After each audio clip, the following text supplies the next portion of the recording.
comments came in before the show. Ellie she describes herself as a de facto people officer in her company, and her higher ups want to entice return to office with more in-house amenities and stuff. I guess more backgammon boards and massage tables and stuff like that. Do you find, like Ellie, that we're still having these wrong conversations about how to create workplace EX? Are you still hearing things like that in your daily?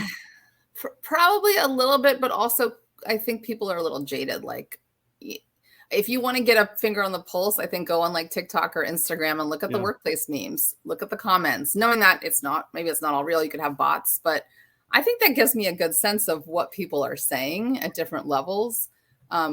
Okay. Workplace amenities. It's hard because I think that it does matter to have some of these things, but we need to build it into, say, company hours, right? If you say, I want you to come into work and also I want you to do something afterwards, that's hard for caregiving for elderly parents. How many people are doing that? And children, like there's so many different things. But I think you need to focus on things that people want that are also beneficial and have meaning. Like if you said, we're going to do social media training to help you meet your sales goals, and we're bringing somebody in-house, we would love to make this an in-person event. We're going to feed you. This is the day our leadership is coming. We would love for as many people to be here as possible. I think that's more impactful than like Taco Tuesday. How does that impact your job? Before you had this role, I think to Fran's initial comment about it being transactional, there was a certain mathematical formula that applied to the number of people in the co-location, how much square footage they needed, how much common space was needed, how many conference rooms you needed, and that determined an outcome. Yeah. Not so easy anymore because you're not siloing people anymore. Smart leaseholders are creating engagement spaces. Yeah. So how do you, in your work, unpack that? Yeah, I'm laughing because I feel like every answer is gonna be like, yes, and this. There's still a lot of clients, and I do think it's important to look at that, to say, all right, yes, we are still doing a lot of space programming and looking at it and really wanting to get that sweet spot. You don't want people to go into an office that's so big, but that nobody uses, that when you do come in, we jokingly call it like it's Armageddon, right?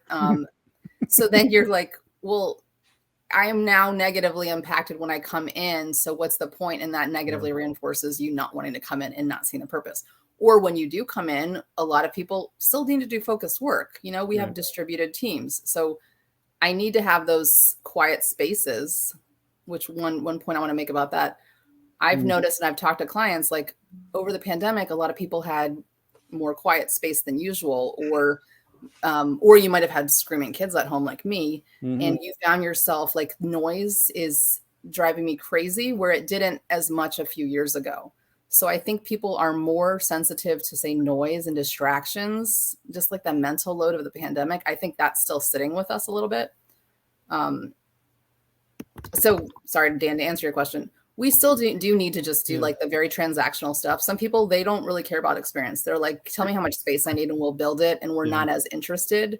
What we try to do is, really share and try to say, we want to make sure that you're also thinking about these things as well. So maybe, having a central point to kind of funnel people in for those spontaneous interactions. That's something that Cushman Wakefield did at their Washington, D.C. new office build. They almost have like a central avenue. So not necessarily that you have to all be together, but you have points to interact through the design. That's important.